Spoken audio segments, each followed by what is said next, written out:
There appears to be a bit of a divide in your party about how to approach the president.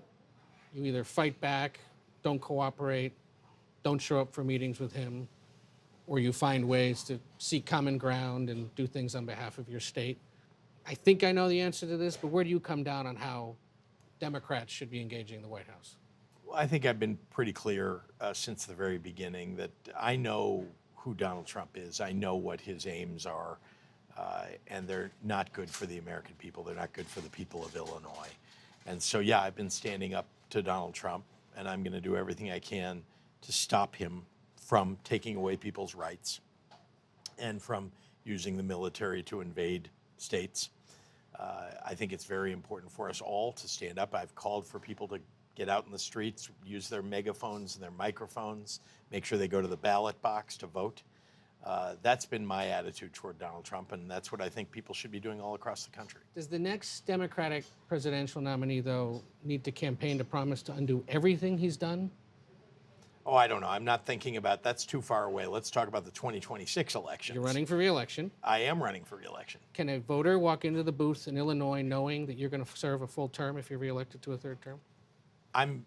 I've been in office now for 6.5 years. I have dedicated myself entirely to the state of Illinois, and I always will. I don't know what the future holds. What I can tell you is I'm totally dedicated to upholding the rights of people in the state of Illinois and making sure that we're protecting them, especially from a tyrant who's taken over the White House. But are you planning to run for president right now? My plan is to run for re-election as governor of the state. Is it something you think about at least? You know, I look around, we've got a bench among the Democratic Party that is really terrific. I can point to governors, I can point to senators. I think there are a lot of good choices.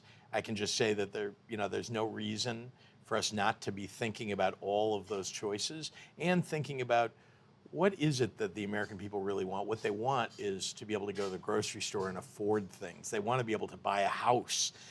They want to be able to get a good job. And those are things that Democrats are fighting for. Republicans with tariffs, with fighting against the middle class by giving a massive tax cut to the wealthiest while taking away Medicaid and food assistance. Clearly, Republicans are not on the side of average working people in the United States. But when we talk about the bench, is it responsible, is it accurate to put you on that bench? What's accurate is that we've got a terrific group of people who could be president of the United States on the Democratic side. And I'm happy to stand with them as we stand against Donald Trump.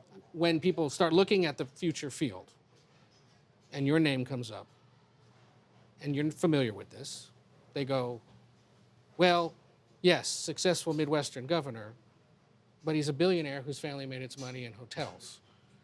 Is a guy who's a billionaire because his family made money in hotels and other successful companies the answer to the Democratic Party's future, especially when the base of your party is so worried about issues like income inequality and the rich getting away with things that the working class doesn't? You know, people asked that question when I ran for governor back in 2018. And I think what I've proven to them is, first of all, I won by a significant margin, almost 16% in this state. Second, what I've proven to them is that I stand up for working people and the most vulnerable in our society, that I am a true blue Democrat who's been fighting for the rights of women, the rights of minorities, making sure that we're doing everything that we can to keep the people of Illinois safe. And I think that's why I got reelected also by double digits, and I hope to get reelected again next year.